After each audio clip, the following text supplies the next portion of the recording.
지금 현재까지는 유일하게 지금 유네스코가 기념해 줄 인물로 단 한 분 정약용 선생이 지금 이렇게 선정이 됐습니다. 이런 분을 좀 저서라도 좀 읽는 것이 우리 국민 된 도리 아니냐. 그래서 무엇이 있기 때문에 우리가 다산 선생을 이야기하고 다산 선생을 기념해야 되는가. 아마 이런 쪽으로 제가 여러분들에게 좀 말씀을 드릴까 합니다.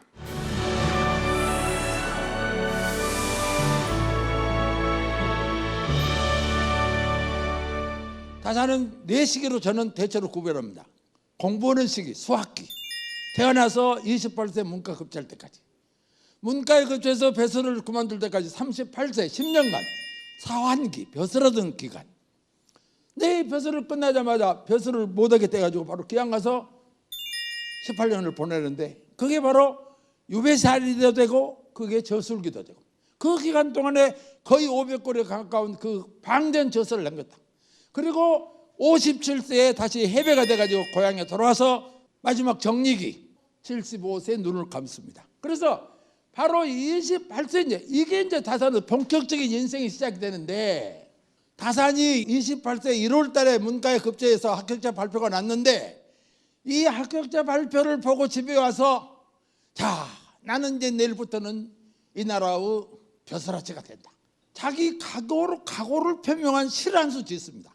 자기가 겸손하게 나는 참 둔하고 졸렬해서 임금님이 시키는 대로 다 충당히 내기는 어렵지만은 나는 공정 공평하고 청렴한 이 두 글자를 가지고 온갖 정성 바치기를 원한다. 다산의 일생을 검토해보니까 정말 이 공념입니다. 33세 마침내 다산은 암행의사로 갑니다. 그 6개 거울을 암행하고 와서 이 농촌의 농민들이 얼마나 불쌍하게 사는 것을 전부 목도로 온 거야. 야 이게 나라 이대로 두고 안 되겠구나.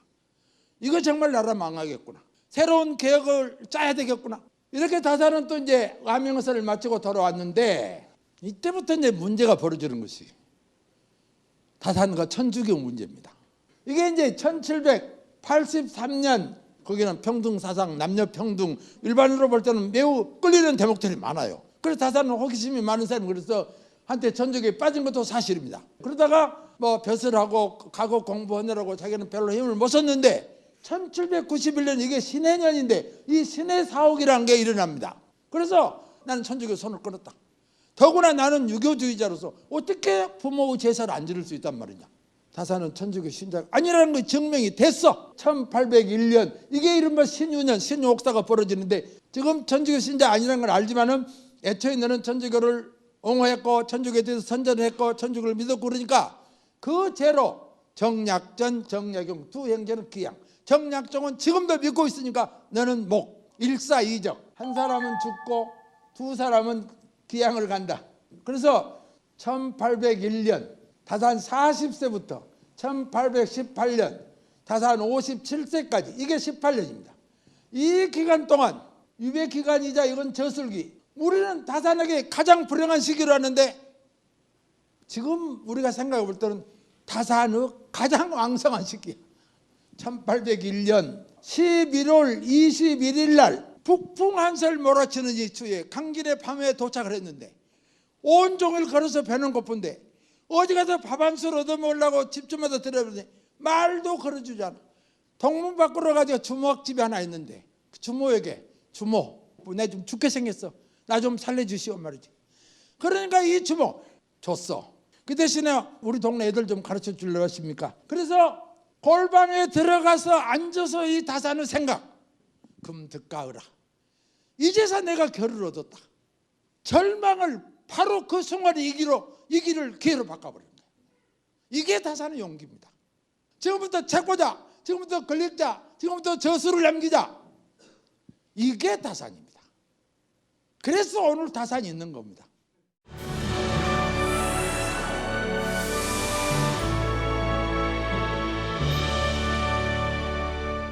다산은 자기가 아주 남긴 말이 하나 있습니다. 온 세상이 부패한 지가 이미 오래됐다. 이게 다산이 자기 형에게 보는 편지에 있습니다. 또 불안이라는 말을 씁니다. 썩을 부 문드러질란 천하 불안이 불능시라. 천하가 썩어 문드러져서 어떻게 해볼 방법이 없다. 이거 도대체 어떻게 돼? 이건 나라 망하는 수밖에 없다. 불안.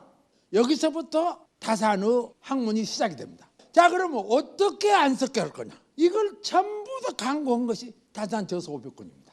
적당히 썩었다고 넘어가면 아무 의미가 없어요. 이거 얼마나 썩었냐? 그럼 이걸 어떻게 안 섞였냐? 대안을 제시하는, 그게 경세표고 목민심서고 후문심서입니다.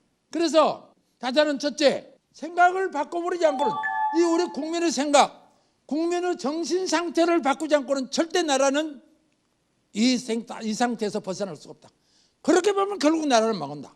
사고, 인간이 사고 체계를 바꾸지 않고는 안 된다. 생각의 틀을 바꾸자. 그러려면 어떻게 바꾸냐? 교과서부터 바꾸자. 성리학적 해석을 실학적이고 실사구시적으로 이 사서오경을 다시 해석을 해. 이게 다산경학입니다. 경을 공부하는 해가. 이게 자기가 말한 대로 232권, 저서 500권의 절반이 가까운 거예요. 다산의 학문은 여기가 원체입니다.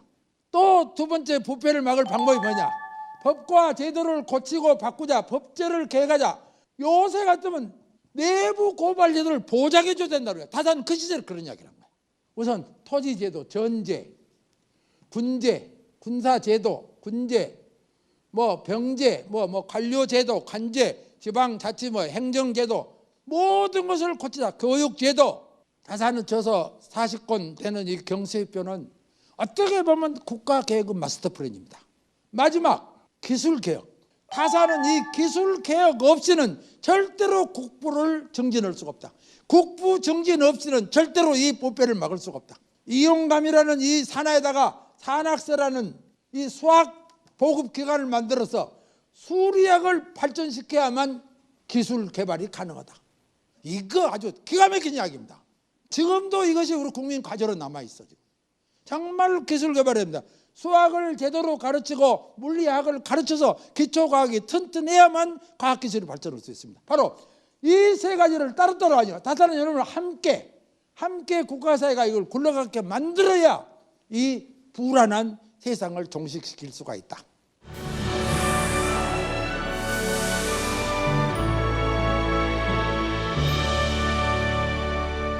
자, 이렇게 우리가 이제 다산을 이렇게 봤는데, 목민심서도 참 좋은 글이 많고, 특히 청렴이라고 하는 것은 목민간의 본무다. 만가지선의 근원이요 모든 덕의 뿌리다. 지천무고자 소미냐요 융중여산자 역소미냐라. 지극히 전에서 어디 고해바칠 수 없는 사람은 일반 백성이다. 그러나 높고 무겁기가 백두산이나 한라산 같은 사람들도 또한 일반 백성이다. 아무리 상상은 높다도 이들이 힘을 합해서 함께 가서 소리를 지르면 굽히지 않을 누가 있냐. 그래서 이당 정의보 선생은 다산의 경을 해석을 보면 이건 민중적 경학이다. 일반 백성들에게 힘을 합할 수 있는 식으로 경을 해석했다. 그래서 이제는 다산의 책을 읽는 수밖에 없습니다. 내가 진정으로 권하고 싶은 책은 바로 유배지에서 보는 편지야. 이 유배지에서 보는 편지는 아버지가 아들에게 어떻게 인간이 되냐. 요새 좀 국회에서도 인성교육을 부르는데, 인성교육을 시키려면 이 책을 읽도록 해야 됩니다. 아버지가 어떻게 해서 제대로 인간이 되는가를 아들에게 조목조목 차근차근 이야기를 해서 준 책이 바로 유배의 보는 편입니다. 이런 책을 여러분들이 아들들, 딸들도 권하고 여러분들도 읽어서 다산의 인성에 대한 그런 학문도 우리가 좀 연구를 해야 됩니다. 자, 그러면 마치겠습니다.